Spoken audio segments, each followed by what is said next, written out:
নমস্কার বন্ধুরা, দ্য রসনা কিচেনে আপনাদের সকলকে স্বাগত জানাই। আজ আমি কাটো আর ডাঁটার চচ্চড়ি বানিয়ে দেখাবো। এটাকে ডিউ ডাঁটাও বলা হয়। এই ডাঁটার স্বাদ অপূর্ব, আর এই ডাঁটায় প্রচুর পরিমাণে ফাইবার আছে, তাই খাওয়াও শরীরের জন্য ভীষণ উপযোগী।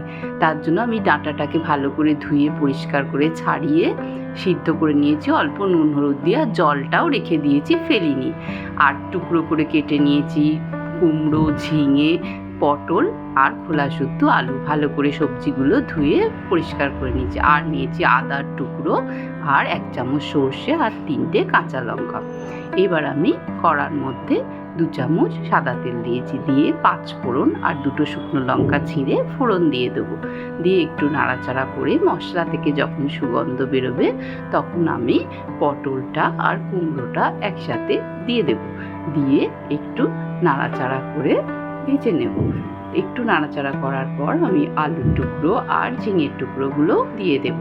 দিয়ে ভালো করে নাড়াচাড়া করে এগুলোকে একটু ভেজে নেব। আমি বারবারই বলি, এবার দিয়ে দেবো পরিমাণ মতো নুন আর পরিমাণ মতো হলুদ। যেহেতু ডাঁটাটা নুন হলুদ দিয়ে সিদ্ধ করেছি, তাই নুনটা আর হলুদটা বুঝে দিতে হবে। আমি বারবারই বলি যে সবজি সবসময় ঢাকনা দিয়ে দিয়ে মিডিয়াম টু লো ফ্লেমে রান্না করলে সেই রান্নার স্বাদ কিন্তু খুবই সুন্দর হবে। এবার দেব ঝালের জন্য 1/2 চামচ লাল লঙ্কা গুঁড়ো, আর কাঁচা লঙ্কা তো আছেই, বাটা পেস্টে একটু ঝাল ঝাল খেতে হয়।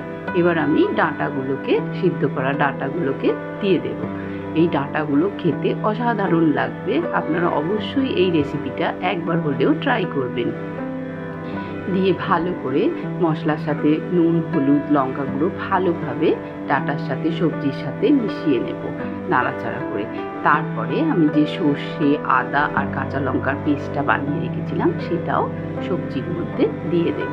দিয়ে ভালো করে সেটাও সবজির সাথে মিশিয়ে নেব। এবার যে ডাঁটাটা সেদ্ধ করা জলটা ছিল সেটা ফেলিনি, সেই জলটা আমি তরকারির মধ্যে দিয়ে দেব। দিয়ে ভালোভাবে ঢাকনা দিয়ে কিছুক্ষণ সময় ধরে হতে দেব। 10 মিনিট পর আমি ঢাকনা খুলেছি।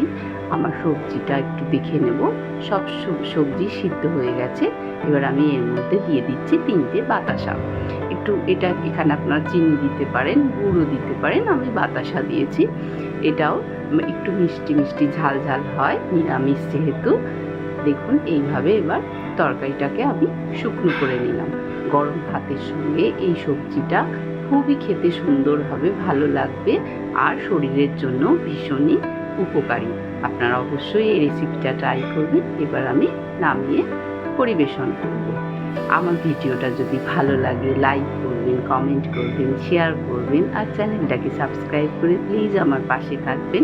যারা ফেসবুক থেকে আমার ভিডিওটা দেখছেন, তারা আমার পেজটা ফলো করে দেবেন। আপনারা সকলে খুব ভালো থাকবেন। ধন্যবাদ।